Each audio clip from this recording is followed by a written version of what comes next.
Business taxes. Was stressing about all the time and all the money you spent on your taxes.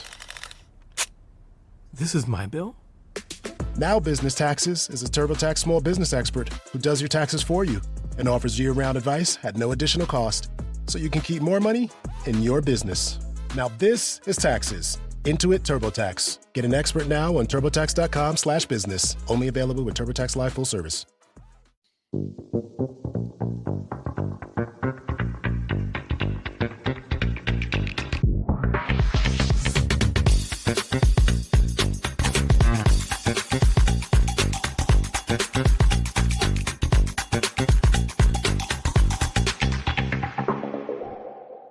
Hello and welcome to another episode of On the Shane Page. Today, we have a special treat for you guys. Johnny's gone. I'm pretty sure I made that joke the last time around and it wasn't really funny then either. But Johnny is still out on paternity leave. And so I am joined by a guest co-host, Eagles Eric. You can give him a follow on Twitter at Eagles X's and O's.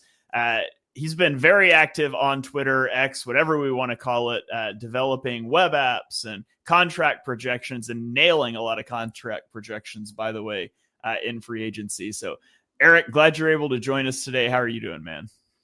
I'm doing great. Excited to be on the show today. Had a bit of a hiatus with some of the video content. Nick and I are working on some stuff for Philly Film Room behind the scenes. But you know, I think I get messages almost every week saying, you got to collab with Shane Half. So here we are, and very excited to get into it. Yeah, here we are. And I do have to tell you, because I told our Patreon guys that you have a lot of fans in our Patreon Discord server as well. They're constantly posting your stuff, a lot of good stuff there. And they too have been asking for that collab. So we got to get you and Nick all together and do a big show once we get Johnny back too. But today, I didn't know what to call it, so we're just going to call it the State of the Eagles. And, I don't get to have Eric on the show super often, and Johnny and I have talked about a lot of the things this offseason, and we have not yet gotten into the draft. But I wanted to just get your perspective on a lot of things that have transpired since the end of the season. So we've got some questions we're going to run through, and if you guys are watching live here on YouTube, Twitter, Twitch, wherever it be, and you want to drop some questions as we go, we can try to get Eric's take on those as well. But let's dive in and let's talk first about the free agency period and some of the losses that the Eagles had. So the Eagles lost a lot of talent this offseason. They lose one starter on the offensive side of the ball in Mekhi Becton. They lose, 4 starters on the defensive side of the ball: Darius Slay, Josh Sweat, Milton Williams, Chauncey Gardner-Johnson. Which of those losses, or maybe there's another one, but which of those losses do you think will have the biggest impact on the team in 2025? For me, it's Darius Slay. I think he had an underrated season overall. So many other players in the defensive backfield got a lot of appreciation. Obviously, Quinyon Mitchell and DeJean. But I think Slay may have been near the NFL lead in pass breakups. You can fact check me on that. And perhaps understated is he's a savvy veteran who assuredly helped a lot of the young DBs get up to speed. Of course, Christian Parker deserves credit, the position coach, but Slay before the season said, I'm going to be a mentor to these guys and give them everything. Sometimes veterans are gatekeepers who don't tell the rookies shit because they don't want to lose their spot or something like this. Slay was in this unique position where he knew he was going to be on a different team next year. And it kind of helped those guys get up to speed. And he was pretty good on the field, even though he probably dropped a series or two every single game, and probably got Isaiah Rodgers paid a few more million. When he was out there, he was really good. So that's kind of my take on it. How about yours? Yeah, I sit in the exact same camp that you do. I mean, obviously, I think Eagles fans overrated Mekhi Becton because, he has the viral blocks against linebackers and things, and he was good at that. And I'm not saying he wasn't, but I just think you can probably be fine plugging a right guard in between Lane Johnson and Cam Jurgens. I think not that Milton Williams wasn't great, but I think he benefited a ton from playing next to Jalen Carter. And, I think there's adequate like replacements nearly everywhere except at outside cornerback. And I think Darius Slay is pretty continually underrated by Eagles fans. And, being a cornerback's a tough gig because you really only get your name called when things don't go your way.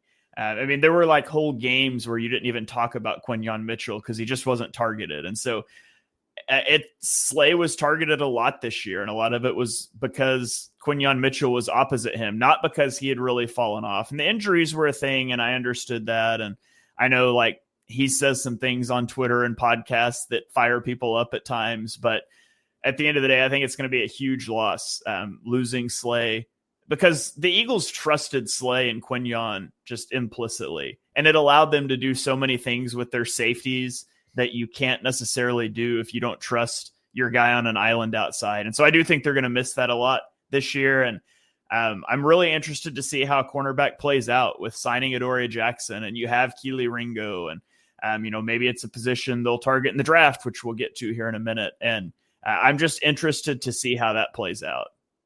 Yeah, real quick on that. I'm perhaps noticing that the Eagles are signing the Giants castoffs because perhaps they figured out that the Giants position coaches and development staff is really bad. And there's kind of a hidden potential in there by bringing in guys who have been poorly coached or used incorrectly within the scheme. So hopefully that materializes for Ojulari and Adoree. I bet you Saquon gave them some intel being like, no, this guy's actually good. The D-back coach is just terrible, right? Yeah. People are high on Deonte Banks, and look, he's stunk so far in the NFL. So there may be something there. I'm just speculating. Yeah. Comment here from Yako on YouTube says, interested in hearing thoughts about the Goddard situation in the draft. We are going to get there. But first, Sheldon's asking, does that mean they draft another corner in the first 3 rounds, or does Adoree Jackson or a Ringo competition going to be for boundary corner? So, Eric, if I pressed you right now, who is starting opposite Quinyon Mitchell at the boundary? Is it Adoree Jackson, Keely Ringo, or a rookie? Ringo. Okay. Yeah. I'll leave it at that for now. All right. I'm also a big Ringo guy. I've been clamoring for him to get a shot for a while. It just... Obviously, I love Quinyon Mitchell and Cooper DeJean, so I wasn't sad to see them get drafted last year, but I am ready for Ringo to get a shot as well. So, let's flip that question on its head then. And so, of all the guys that the Eagles lost, or at least the big 5, because I don't want you to answer this question with like Avonte Maddox, but which loss do you think will have the least impact on the team in 2025? Gardner Johnson. And the reason is because it's kind of alludes back to the point you made earlier, which is Slay kind of goes unnoticed because a lot of plays where you have blanket coverage, you're just off the screen. And unless you're watching the All-22, you have no idea. Gardner Johnson's the opposite, and he's always inserting himself in the action, but sometimes to a detriment. So his flash plays look amazing, and the fans get extremely excited, and he lets everyone know that he made the big play. But going and watching the film, and this is just a objective, quantitative measure, he had more breakdowns, whether it was run fits or in coverage, than anyone else in the secondary, or any other normal starter, not named Avonte Maddox. So by that measure, I'd say we're not going to feel his loss.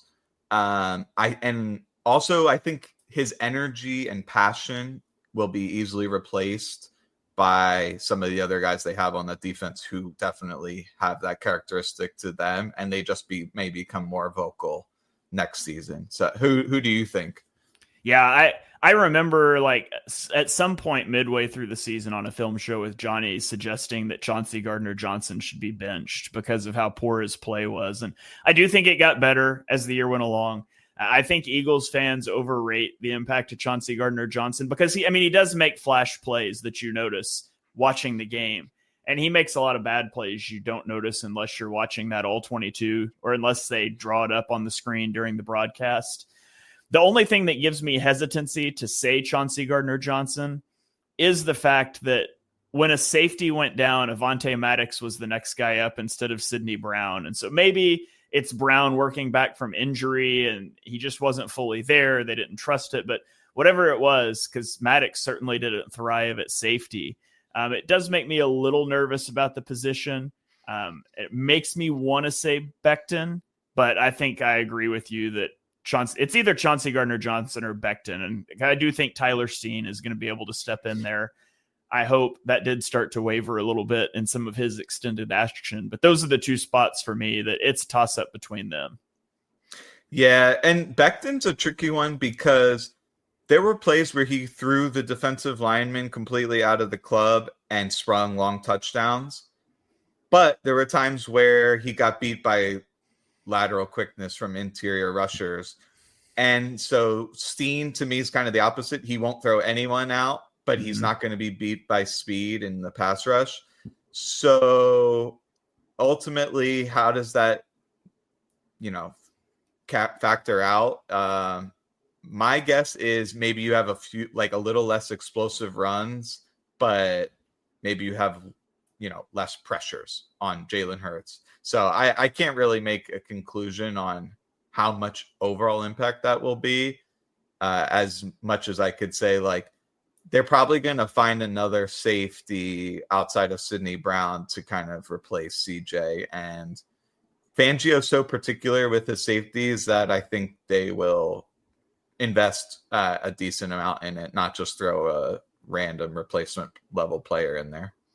Yeah. And, with Mekhi Becton, had he walked for $5 million a year, I probably would have been frustrated with that, but I wouldn't have paid Becton $10 million a year like the Chargers did. So I think the Eagles ultimately made the right call there. But if I were to put you in Howie Roseman's chair, it's the start of the free agency period, but you've seen into the future, exactly what contract everybody's going to sign, which you were pretty close anyways with your projection tool. But of the guys that the Eagles lost, which, if any, would you have retained at the contract they signed at their new place? So you've got Milton Williams, $26 million a year. I'll just run through the list. You can tell me yes or no.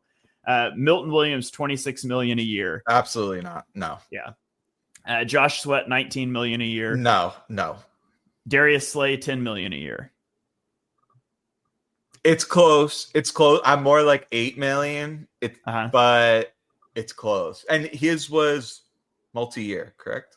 I believe it's just, at least on Spot Track, it's showing 1 year, 10 from the Steelers.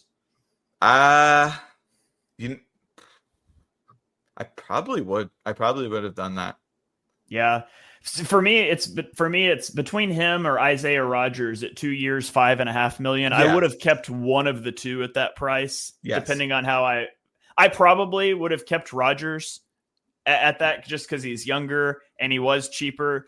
And it still gives you the chance for Keely Ringo could go win this job. But if he doesn't, we've got good depth. But I would have kept one of those two guys. I think I would have leaned towards Rodgers. Yeah, Rodgers at 5. I kind of jumped the gun.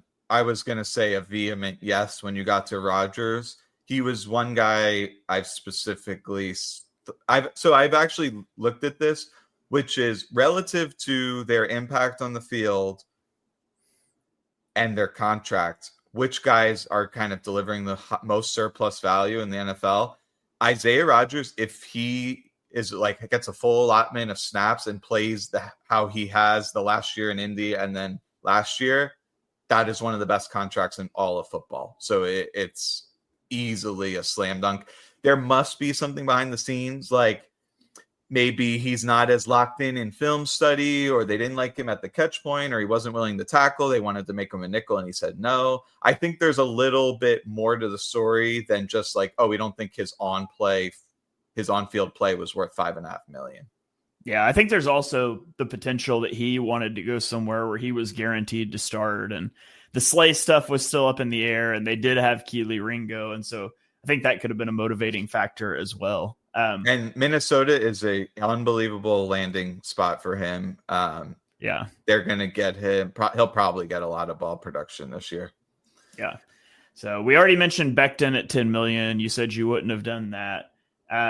Oren Burks, 2 years, $2.5 million. Yes, for sure. Yeah. And before the season, my surprise starter on defense was Oren Burks. That was before we found out Zach Bond was going to be off-ball linebacker.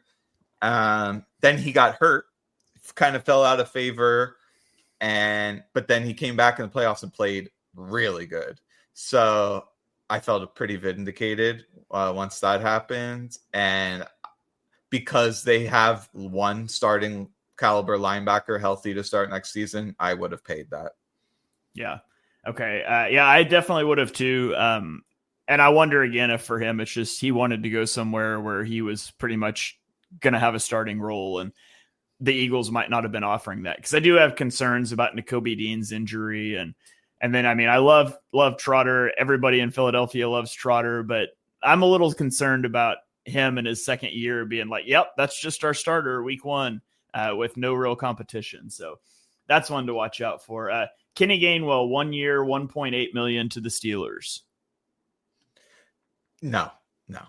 Sorry. I like Gainwell, but I specifically thought this is one of the deepest running back draft classes in recent memory, and I would love to target a guy around round 5. And we have 4 round 5 picks. So, yeah. Okay. Avonte Maddox, 1 year, $1.4 million. No, I said I wouldn't even keep him for free. So, yeah. All right. And then the last one, Fred Johnson, 1 year, $1.3 million to the Jags. Actually, yes. I think he's a useful swing tackle, and he's got the ability to kind of play decent against a wide variety of edge players, whether they're speed or power. We've seen guys in the past like Driscoll who couldn't block either type of edge rusher. So I probably would have paid that. Now, my guess is they really like Kennard, or they know they're going to draft a guy. So that's probably why they let him go. Yeah. And I've also wondered if they end up drafting a guy that takes the right guard job, if Tyler Steen doesn't just become like your swing tackle.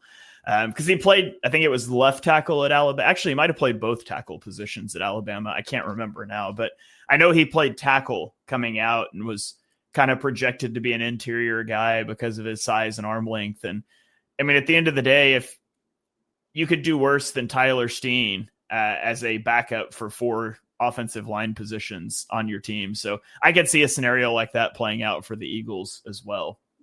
Yeah, definitely. Oh, all right. And someone asked about Pryor. He's on the Bears. So he's not even on the Eagles, right?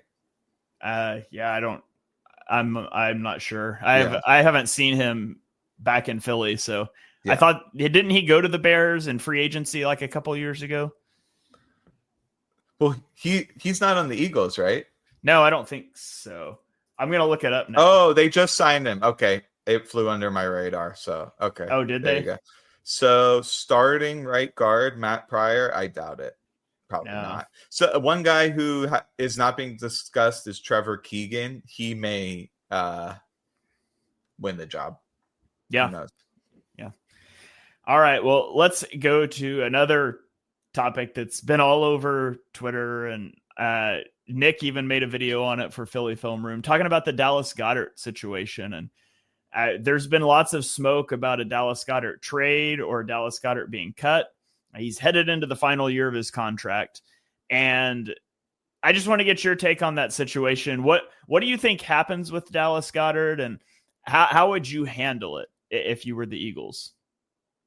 All the indications from public, guys who are close to the team and what the front office guys have said themselves are indicating he's probably on his way out.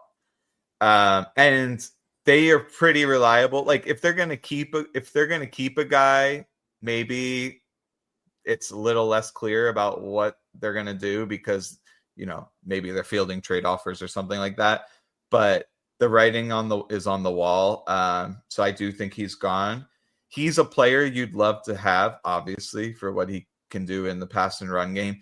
He won them games single-handedly. He did he have like the receiving lead in the playoffs? So yeah, awesome player. Loved him coming out of college. Obviously, his availability issues are the big detractor here. And that makes, to me, the dead cap they would incur in 2026, 2027, if they kept him, not worth it. They can save a net of $15.5 million over those 2 years. And can that be allocated in a way that makes the team better than Goddard playing 10 games? My guess is probably. But you need a tight end. If you just go out there with Calcaterra and Harrison Bryant, you're going to feel the pain of that. So that's where you may need to invest in the draft or orchestrate a trade. So what's your take on it? Yeah, I would like to see him back. I know like the salary situation, like, and for those of you playing along at home, I think Eric's tweeted about it. I've tweeted about it as well, but it basically breaks down to, and getting into Spot Track and Over the Cap and looking at Eagles contracts is really difficult because Howie structures contracts in a way that is really hard for them to reflect. But it basically breaks down to a $21 million dead cap hit this year if he's gone, or they keep him and then the next year they basically have to take care of those cap hits anyways. And so it breaks down to that $15.5 million difference. So it essentially boils down to like, that's sunk money. Do you want Dallas Goedert for 1 year, $15.5 million? And no, that's not his exact salary, but that's what it breaks down to. And to me, like this is a Super Bowl window. And I think Super Bowls come in windows. I think you're in one for the next couple of seasons. And I think you can go too far in one direction of like, let's push all the chips into the table and win one in 2025. And that's what I thought the Myles Garrett trade rumors would be. If you're trading multiple first round picks for Myles Garrett, extending him, like to me, that's too far in one direction. You just won a Super Bowl without him. You don't have to go that all in. That's reckless. And I think you can go too far the other direction where you're like, yeah, but we still want to be Super Bowl contenders in 2032. And so I think it's finding that balance. For me, I would love to keep Goddard for another year. I think he makes such an impact on the team. Out of 11 personnel, I believe it was, that he had the most yards or second most yards per route run of tight end, qualifying tight ends from 11 personnel. The Eagles rushing yards per attempt is like a 1.5 yard difference when he's on the field. And so he brings so much as a blocker, and he can do all these different things. And I firmly believe that if healthy and in an offense that didn't feature A.J. Brown, he would be widely seen as a top 2 or 3 tight end.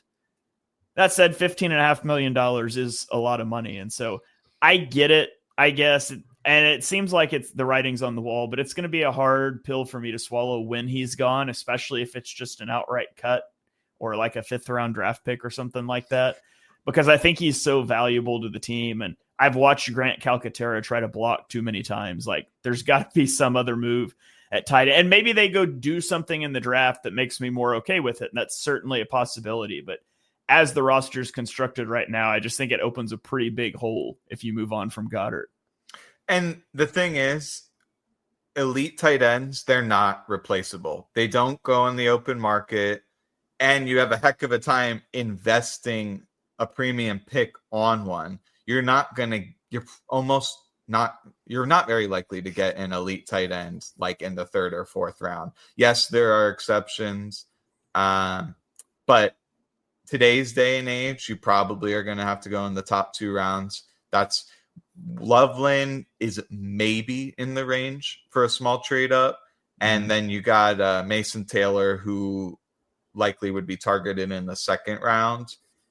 And those guys would go a long way to mitigating the impact of a Goddard loss. But neither of them are remotely close as an inline blocker. And that, to me, is maybe where Goddard has the most value. Yes, he's great at receiving, but they don't scheme him up anyway. So, and the blocking tight ends, like Jackson Hawes, a guy who maybe is a 5th or 6th rounder, he doesn't offer hardly anything in the pass game. Once you stop spending a premium pick on a tight end, you probably are getting either a pure receiver or a pure blocker. So that it just makes it tough. And Mason Taylor might be a guy who kind of is capable of both, just not to the level of Goddard. So. Yeah. Well, you mentioned the draft, and let's segue into that conversation here. And there are people out there all across the country pushing boundaries to grow the game of golf. Like champion speed golfer Lauren Cupp, who plays faster than anyone else. And Will Lowry, whose work in the golf community inspires more kids to get into the game. As a champion partner of the Masters, Bank of America supports everyone determined to find out what's possible. In golf and in life. What would you like the power to do? Bank of America. Bank of America N.A. member FDIC, copyright 2025, Bank of America Corporation, all rights reserved. Let's just assume Goddard's gone, because that seems like what's going to happen. Assuming Goddard is out, what do you see as the position or two that are the biggest needs for the Eagles heading into the draft? So I kind of have a different way of looking at this. I think about what the team is going to look like out on the field and how they can be most effective, as opposed to like, oh, they clearly have a hole at tight end and safety and they need to patch those holes. And because of that, I think sometimes about bolstering strengths, and defensive line to me is where I would target early in the draft for sure. Now the counter argument is there's so many interior defensive linemen in this draft, and to some extent edge rushers, that you could wait for one. But if you want a guy who has pass rush juice and can stay on the field on early downs, you're probably going to have to invest a high pick. So everyone knows we lost some really good guys from the defensive line. You're going to have guys coming up for big extensions. Davis is probably not going to get his 18 to 20 million when he's up. So to me, you got to restock the coffers. Edge and interior defensive line are both, to me, huge targets. And then let's call it the 2nd to 4th round, that's where you go and look at tight end and safety. So what's your take on it? Yeah, I mean, obviously, if a guy like Tyler Warren or Colston Loveland was there, I would think about that. Tyler Warren won't even be in the vicinity of 32, but if a guy like Colston Loveland was there and Goddard was gone, I would think about that pretty long and hard. But I really like the idea of bringing in an interior defensive line player that can rush the passer opposite Jalen Carter, because I just think like Jalen Carter is a force multiplier. And so the fact that he is there is going to make another interior player better than they actually are. And so if we can get a guy that's good to start with and then put him next to Jalen Carter, it just multiplies that. And you saw the impact in the Super Bowl that quick, and that's what people said for years about that's how you beat Tom Brady, quick interior pressure. Well, they said that because Brady didn't really have a weakness, but quick interior pressure is the death nail for all quarterbacks. And the Eagles have a chance to really double down on that. So, and then, edge rusher. I mean, you lose Brandon Graham, you lose Josh Sweat, Bryce Huff didn't pan out. So there's some definite needs there. So I'm in agreement with you on that. I would like safety, but I just don't think that's something the Eagles would do. Of course, last offseason, I said hours before the Saquon Barkley signing broke that I'd be very surprised if Howie Roseman signed Saquon Barkley to a big deal, and I would have not believed you if you told me he was going to sign a top-of-the-market linebacker this offseason either. So who knows what Howie's going to do. But if you were in the position, you're saying edge and interior defensive lineman, and who's a player that you think makes sense at 32, or maybe a small trade up, whatever, but in the first round for each of those positions? Yeah. And real quick on that, I 100% agree with you about those contracts, but there's context that needs to be added, which is Saquon will be earning 2.4% of the cap this year. So top of the market, especially with how he structures, is still extremely cheap, even though they just handed him that bonus money for no reason at all other than a thank you. So just real quick on that. Players that make sense in the first round for each of those positions. Edge rusher. Do you want like a little synopsis on each or not really? Sure, yeah. Okay. So edge rusher, James Pierce Jr. This guy, if there were no football character concerns, would be a top 10 pick in every single draft. No questions asked. But there are concerns, whether it's love of football from what I've seen. So it's like, is he going to spend the extra time to put in film study? Thankfully, edge rushers need the least amount of film study.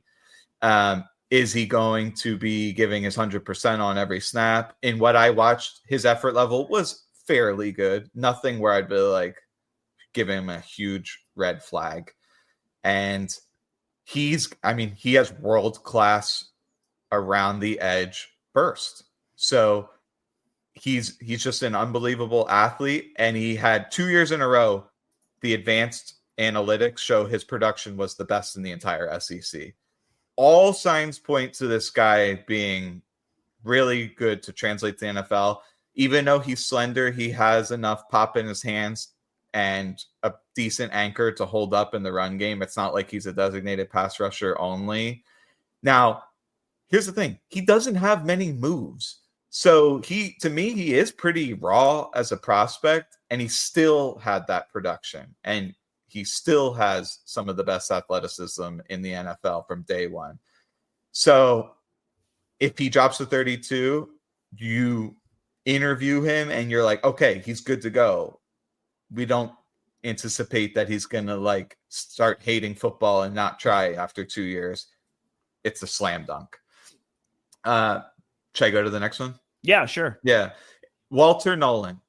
I mean, this might be one of my favorite guy in the entire draft. When I first watched him, I watched a game that was like week 8 or something like that.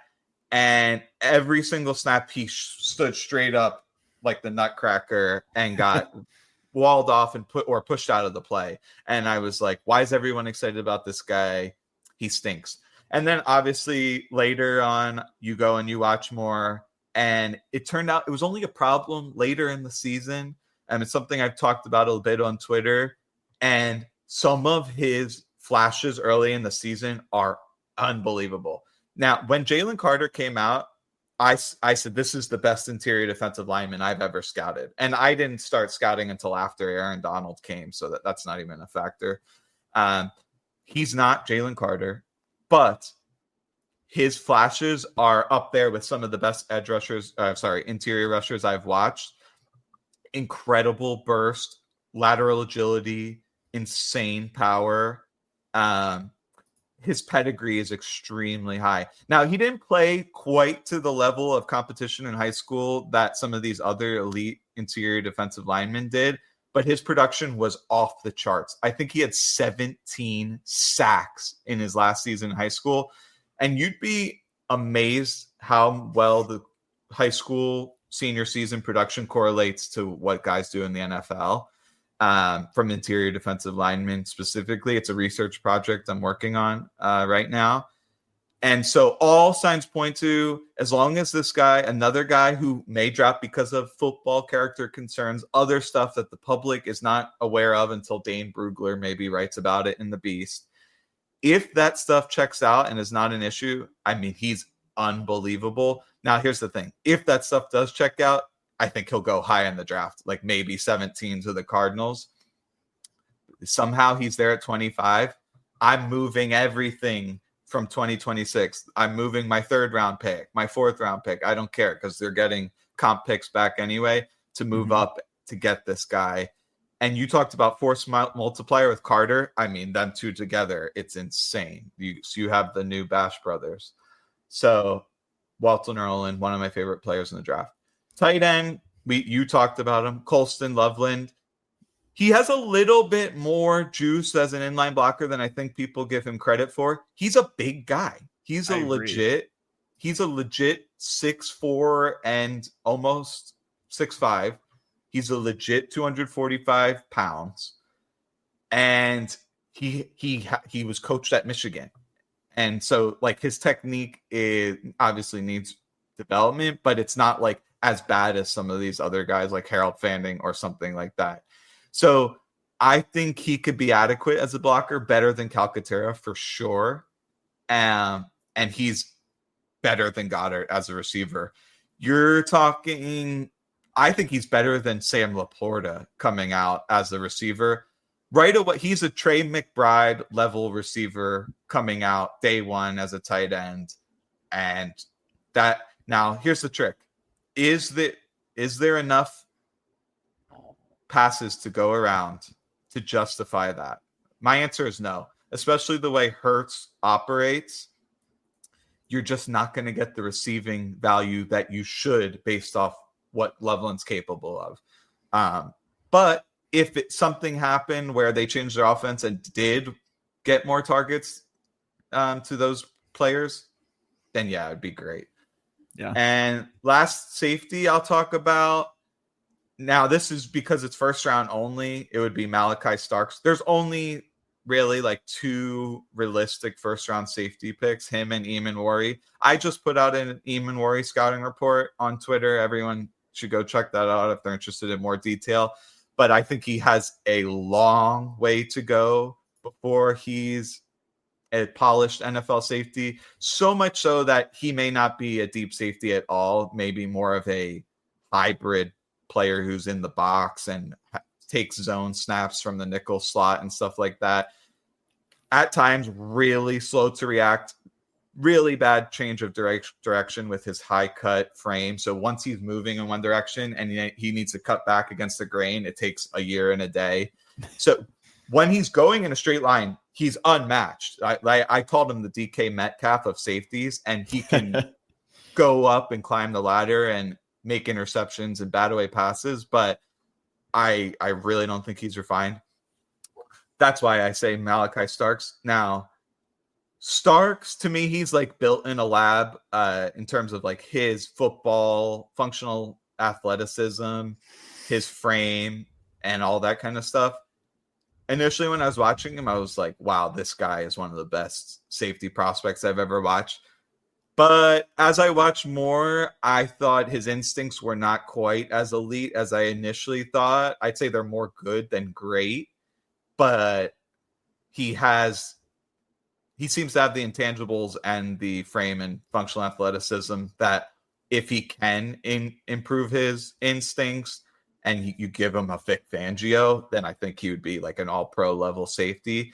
He is the kind of guy, though, that if he goes to like a bad system, he might not live up to his draft slot. So that's kind of who I've picked out for those 4 positions. All right. Real quickly, let's go to a question here. How likely is this draft outcome? At pick 32, the best player available on the defensive line, pick 64, Mason Taylor, and pick 96, Kevin Winston Jr. What are the chances that plays out that way, Eric? That sounds really reasonable to me. In terms of like the specific players at the specific spots, it's like a deck of cards. Mm-hmm. Every random combination is just as likely as another. But what the players that they've laid out there at those positions make a lot of sense and fit the Eagles' needs. There's kind of a lie told around the NFL that like you don't draft for need, you go best play, and then you look and like 90% of the teams like clearly draft for need for every single pick. So like, yeah, I think that looks really reasonable. Yeah. All right. Well, you've talked about some guys that you like. Talk to me now. Give me a couple names of guys you think are being overrated right now in the draft process, whether it be by Eagles fans or national media or whatever. Who's a few guys you think are being overrated? Well, I just talked about one, Nick Eamon-Worry.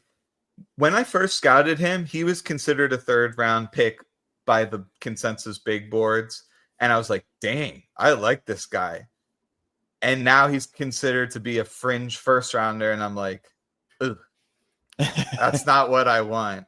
And there's a second part of this, which is not only is he a unrefined prospect, but I've done a research project I just posted on Twitter yesterday about surplus value, which is, had this player been on the open market, what could they expect to get paid? And given their draft position, what are they getting paid? And then you look at the delta between those and you see, like, how much money are you potentially saving by getting this guy? Eamon Worry, if he was drafted in the first round, he would already be paid higher than some starting safeties out there. And he probably needs 2 to 3 years of development before he reaches, his potential. And even if he does all that, he would only be getting paid 14 to 15 million on the open market. Whereas you hit on a defensive lineman or tackle or receiver, and they're in the 25 million plus range. So then you can take that surplus value and allocate it to other parts of your team that have holes in them, and you can actually get good players. So you want to maximize impact too. This is why, you can justify drafting Jahmyr Gibbs at 12th overall, because he made their offense so much better, even though he gave them no surplus value. It's still worth it. Sometimes it's worth sacrificing the monetary gain. All that to say, Eamon Worry, to me, people are overselling his football instincts. I've heard comments about he's quick to identify offensive concepts. I've identified him as a player who guesses a lot. It's kind of like sitting on a fastball and then boom, and it's like, oh wow, he's so good at reading the pitch. It's like, no, he's just sitting on fastball. So I think Eamon Worry sits on certain things and looks like he has great instincts, even though he doesn't. Matthew Golden, I never understood why he was considered a player who could go now top 15 is some of his projections. He doesn't play to the speed on film. Something I talked about was Xavier Worthy last year. He has a small catch radius. He's a small player. And I think he'll struggle with physicality. And his best asset is if he's kind of running these sideline routes deep down the field. This means he has to be paired with a strong arm quarterback who can laser it deep down the field to the sideline, where he can really like exploit some zone coverages or slower players in man. So he's so situation specific that I think he might underwhelm dramatically. Derek Harmon is a very interesting one, and I've warmed up to him a lot. I like Derek Harmon quite a bit. When I first watched him, and this is something I made a concerted effort to do this year, which is not get anchored to my initial opinion about a player.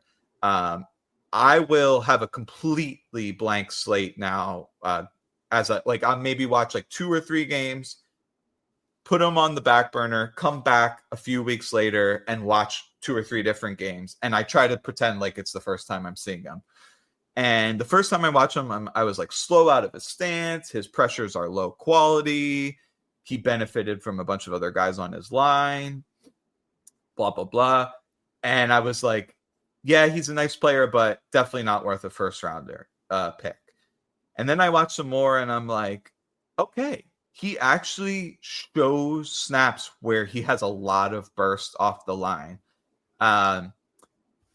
So I kind of identified him as a guy who's conserving energy, and or the way they're coaching that defense is they want to control gaps off the snap. And there's so much window dressing. There's so much zone read and screens and fake bullshit in college that sometimes if you just are a pure penetrator, you can get victimized. So I'm giving him the benefit of the doubt that some of it was scheme specific, and the flashes are examples of that he's capable of more. His main issue is that his finishing ability is suspect because he's really top heavy. And so if he's coming to, if say the quarterback's right in front of me and I'm going, and then he moves off his line, he's just really tough time trying to like change directions and corral the quarterback. And even though his length on paper is extremely high, I think 90th something percentile, it doesn't show up on film. Something with his shoulder pads kind of blocking his ability to kind of fully reach out and grasp players. I don't know to the extent of how much that could be improved. So when I hear Derek Harmon 17th overall, I think overrated. When I hear 32nd to the Eagles, and next to Jalen Carter, I'm like, all right, because he offers way more pass rush upside than a guy like Alfred Collins, and he offers way more in run defense than a guy like Omar Norman Lott. So the combination of his abilities probably does make him worth it. So I know this was the overrated segment, but I wanted to take the opportunity to talk about him because I do think he might be someone quite high on the Eagles board and a realistic option at 32. And I'll finish with Landon Jackson. So I recently watched a Greg Cosell video, and it was funny. Every single player he specifically identified as guys he loved was guys I hated. So we'll see who's right. And Landon Jackson is a player who destroyed Will Campbell. So I'll just come right out of the gate and say, like, yes, he's capable of beating good linemen. But on a down-to-down basis, his pass rush ability is terrible. People say bad pad level. It's unavoidable. He's 6'7". He cannot play with good leverage. As soon as a guy gets in this area, he's toast. He cannot get off the block, which is why he has this extremely violent cross chop move that he uses every single rush, because he knows if the guy actually latches onto him, he's completely toast. I hate rushers whose pass rush completely fizzles out if they don't win on their first shot. Now, it's ironic that he has a high motor. So, like, yeah, he can still make cleanup sacks, even though his rushes fizzle out. It's a little bit of a paradox with that. And I think he has a really good anchor and motor and run defense too. So he's a useful player, but the idea of drafting him like in the second round or higher seems insane to me, especially with all the other edge rushers out there. His on-field athleticism doesn't even remotely sniff what his testing numbers were. You look at his RES, it looks like he's Myles Garrett. You watch him on the field, and he's one of the stiffest, slowest edge rushers out there. Also, I don't think Will Campbell is as good as a tackle as people are saying. So that may explain why he was able to beat him repeatedly. So those are some of the players I've identified as overrated. All right. Well, last question before I let you go. Give me a guy or two, whatever, that is a day 2 or a day 3 guy that you think you like their fit specifically with the Eagles. So what are a couple of names that you're looking at on day 2 and 3 that you'd love to see in Midnight Green? Yeah. And I wrote down 5 names here, and they're all players that are realistic options that the Eagles potentially have had meetings with. So Braden Swinson, edge rusher out of LSU. He's a guy who can play all 3 downs. He's a guy who has good burst off the snap and extremely advanced hand usage. We talked about Landon Jackson's cross chop. Well, this guy's got every hand move in the arsenal you could possibly imagine, which makes it much harder for the tackles to predict what he's going to do. So they're off balance, which means they're more susceptible to being beat around the edge through their chest or on inside counters. So it's kind of a multiplicative effect. And he may be available at 64. Maybe I'm crazy and the NFL is like, wait, this guy's blatantly good, had 2-year production in the SEC, and he'll end up going like 40th. But I definitely like his tape. Interior defensive line, we already touched on this guy, Alfred Collins. He was a late bloomer, but I mean, he's pretty much impossible to get any knockback off the line and run defense. He can control 2 gaps. He does exactly what Jordan Davis is asked to do when he's on the field in those base fronts. I think he has a little bit more pass rush juice than people give him credit for. He's not like lumbering and unathletic. He kind of just is like, I'm here to stop the run. But if he was given more like true pass set rush opportunities. I think he'd show a little bit more. Now, he's not nearly what Derek Harmon is in the pass rush department, but it's not a zero. And just his ability to absorb double teams and hold his ground and control two gaps and also tackle. So that's one of the problems with Harmon is he could be in the perfect position to miss the tackle. Collins lays out, latches on, and rarely misses. And I love that about his game. Tight end, Mason Taylor. We talked about him. He could play inline or detached. And he seems like he has a lot more receiving ability than he was even able to showcase in college. He's got an unbelievable pedigree, as Nick alluded in his Philly Film Room video. He just released a video the other day on Mason Taylor. I recommend watching. So definitely a guy I would look out for, and I believe they've already met with him. Safety, Kevin Winston Jr. I am currently still watching his tape, so I don't have a fully formed scouting report on him, but the early stuff I watched from 2023 was extremely impressive. His athleticism's off the charts. He potentially could be good in the run and pass game, but injuries have derailed him and might push him down the board. Andrew Makuba is a guy who the Eagles have met with and would make a lot of sense. Now, I first started off kind of being obsessed with this guy because he had some unbelievable snaps in pass coverage where he identified concepts where they were trying to like have eye candy down low and like hold the middle safety and then run some kind of dig behind him. And he's seeing it before it happens and jumping the route and making interceptions. And that stuff gets you excited, especially at high level college. But then I watch more and I'm like, this guy's tippy toeing if there's a big back in the open field. He's 186 pounds, soaking wet. He does make booming hits on like unsuspecting receivers coming across the middle, driving hard on those plays. But like if he's flat-footed and a big guy's barreling him his way, whether they're trying to block him or run over him, watch out. He's in trouble. So I do have big concerns about him in like run defense or some kind of against heavy packages if he's asked to like mark a tight end. But he still has game. If he can put on 10 pounds and kind of make his technique so he's not as skittish in the run fits and like kind of can do rugby style tackling or something like that, I think that would go a long way. And last guy, we got to show some love to the trenches, Charles Grant, a guy with unbelievable measurables out of William and Mary. They've met with him. I think he was a 30 visit. And he potentially has guard tackle versatility. He's billed as a raw prospect, but then you put on the tape and he actually is not raw. He has a wrestling background, late to the game. I think he started late in high school, really quick to pick up the learning curve at tackle. He actually looks pretty polished.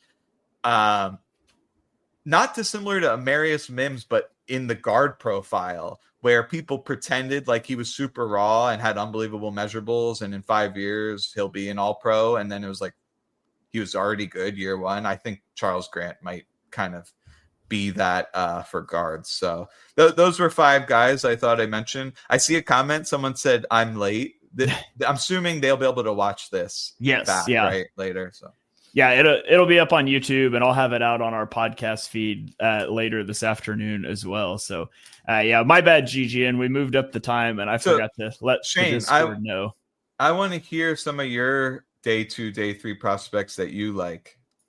Yeah, Charles Grant's one of them. I was going through offensive line stuff, putting together my rankings for our Armchair Scout show this week. We recorded that Tuesday night. It just released today. And I texted or I messaged in our chat and I said, I found the offensive lineman I want the Eagles to draft. And Dibes was like, it's Charles Grant. And I was like, yes, it is. Like, so I'm all aboard the Charles Grant train. I would love to get Charles Grant. I mean, depending on like where we're talking, but if you want to go linebacker, I'm a bit biased, but I love Danny Stutzman. I course, I'm an OU fan, and he's like the heart and soul of OU's defense. But I really like Danny Stutzman. I think he could be a guy that could be a good fit in Philly. Let's see. I'm just looking at my board here, trying to think. I didn't prepare for this question. Okay. I like Gunnar Helm too. If you want to go a little more of a blocker tight end that I still think has some receiving ability. I think he's kind of like the inverse of Mason Taylor in that, like, he's a good blocker, but I think he probably offers more as a receiver than he really showed in college. I could see him being a guy that could make sense for the Eagles. And people think that he's extremely unathletic because his ankle blew up and he ran the worst 40 of all time. But you watch his film and he's juking guys out of his shoes on the regular. So I think he's a specific guy where you line him up detached and ask him to win on an out route against man coverage. It's not going to happen.